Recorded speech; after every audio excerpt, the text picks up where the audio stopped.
Hello everyone, you are watching a snippet of the July 3, 2023 countdown program. Today is Monday. See the full version on Patreon. And thanks to everyone who is becoming our patrons right now. And now to the main topic. The threat of an explosion at the Zaporizhzhya nuclear power plant has receded. At least, Ukrainian officials say so. I would like to believe. But is it really so? The escalation around the Zaporizhzhya NPP has been observed over the past few days. The parties accused each other of preparing a man-made accident, casually reassuring society. Even if it explodes, there will be no second Chernobyl. The power units are off, so you don't need to drink iodine. The head of the IAEA, Rafael Grossi, also reassured as best he could. His specialists did not notice any explosives in critical places. Then satellite images appeared showing unknown objects at the fourth power unit of the Zaporizhzhya NPP. The pictures were taken on the morning of July 5. The resolution of the images does not allow us to understand what exactly appeared on the roof of the power unit. The invaders also placed unknown objects on the roof of the 3 power unit. These objects are not on any other satellite image for the last year and a half. Even Polish Foreign Minister Zbigniew Rau said on BBC Newsnight that if Russia strikes at the Zaporizhzhya nuclear power plant, Poland will react accordingly. It will be a completely new situation. So we will respond adequately, Zbigniew Rau said.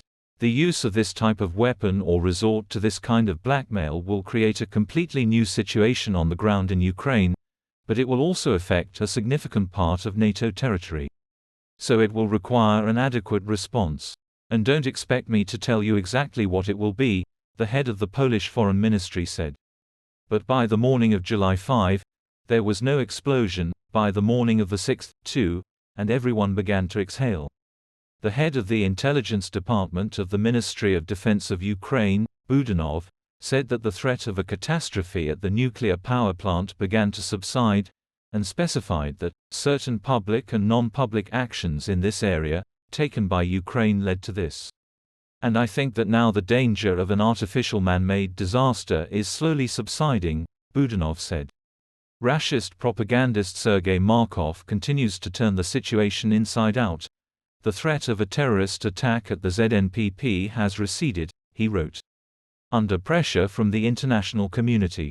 A mass of calls to Washington forced the United States and Zelensky to retreat from the plan of the terrorist attack at the ZNPP.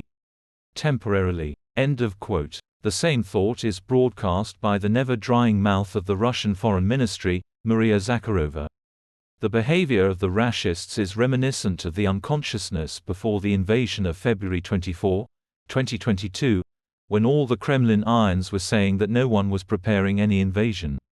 So the world continues to stand at a low start, realizing that the degree of tension can return to its previous point, especially before the NATO summit in Vilnius on July 11, to which the Rashists are persistently allergic.